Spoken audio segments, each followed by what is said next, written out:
Di nila ako mapatay bago ko mailabas ang lahat. Ginawa ko lang ang utos sa akin. Pero ngayon, handa na akong harapin ang lahat. Ginagamit ng administrasyon ang buong resources ng bansa para tumahimik ako. That he will shoot me if I will talk. Gagamitin ako bilang panakipbutas sa kanilang kampanya laban sa korupsyon. Hindi na ako mananahimik, ilalabas ko ang lahat ng katotohanan. May resibo, may ebidensya, at may pangalan para sa bawat Pilipino. Alam ko na buo ang galit ninyo sa akin ngayon. Naunawaan ko rin kung bakit. Lalo na at malaki ang halagang nakataya. Pero bago kayo humusga, hayaan ninyong ipaliwanag ko ang buong katotohanan. Matagal akong hindi nagsalita dahil may direktang utos sa akin. Huwag nang bumalik ng Pilipinas at manahimik na lamang. Umalis ako noong July 19, 2025 para sa aking medical check-up. Nakaplanong bumalik pagkatapos ng SONA ni Pangulo. Pero habang papauwi na ako, tinawagan ako ni dating Speaker Martin Romualdez at sinabihan, "Stay out of the country. You will be well taken care of as instructed by the President." Noon naniniwala pa ako sa kanila, kaya't hindi ako bumalik. Tumikom ang aking bibig, sumunod ako, pero ang hindi ko alam, ang ibig pala nilang sabihin sa aalagaan ka namin ay gagamitin ako bilang panakipbutas sa kanilang kampanya laban sa korupsyon. Ginawa nila akong poster boy ng kanilang sariling kasinungalingan. Ngayon, hindi na ako mananahimik, ilalabas ko ang lahat ng katotohanan. May resibo, may ebidensya, at may pangalan.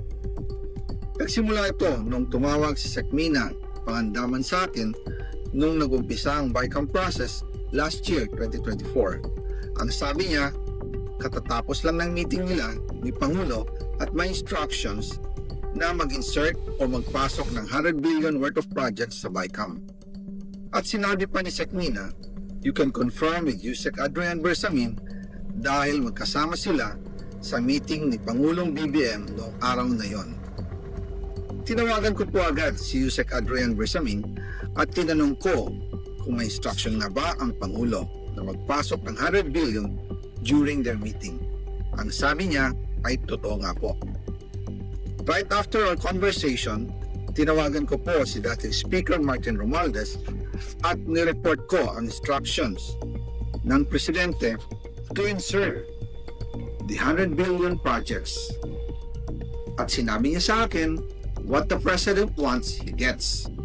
After ng ilang araw po ng meeting sa Sekmina Pangandaman at Yusek Adrian Bersamin, sa amin ni dating Speaker Martin Romualdez sa Aguado Building in front of Gate 4 ng Malacanang at nandun din po si Yusek Jojo Cadiz. During the meeting, binigay po ni Yusek Adrian Bersamin ang listahan na worth 100 billion. Tinanong ko po si Yusek Adrian kung saan galing ang listahan. Ang sagot niya, galing kay PBBM mismo at binigay niya ito mula sa brown leather bag. Nung sinabi po ni Yusek Adrian Bersamin, yung brown leather bag, naalala ko noong nasa Singapore kami right after the elections, May 2022, sa Hilton Hotel, kami ni dating Speaker Martin and PBBM habang pauwi at pabalik ng Pilipinas. Hinabol ng PSG ang brown leather bag at ang sabi ni PBBM, maiwan na lahat, wag lang ang brown leather bag.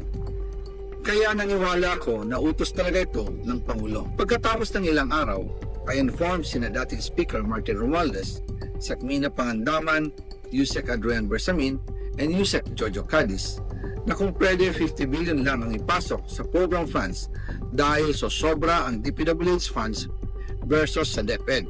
In practice, hindi pwede na mas malaki ang budget ng DPWH kaysa edukasyon. And yung balance na 50 billion, ilagay na lang sa unprogram funds for the 2025 budget. Dahil Office of the President din ang nagre-release ng lahat ng unprogram funds. Pagkatapos ng isang araw, tinawagan ako ni Sekmina at sinabi ang mensahe ng Pangulo, ipasok ninyo yan dahil pinangako na sa akin ni Speaker Martin yan at hindi na pwedeng baguhin. Kumbaga, ang utos ng hari hindi pwedeng mabali. Again, I informed the speaker and asked clearance about the instructions ng Pangulo. At ang sabi niya, wala tayong magagawa. Kaya po nagtataka ako kung bakit sinasabi ni Pangulo na hindi niya makilala ang budget.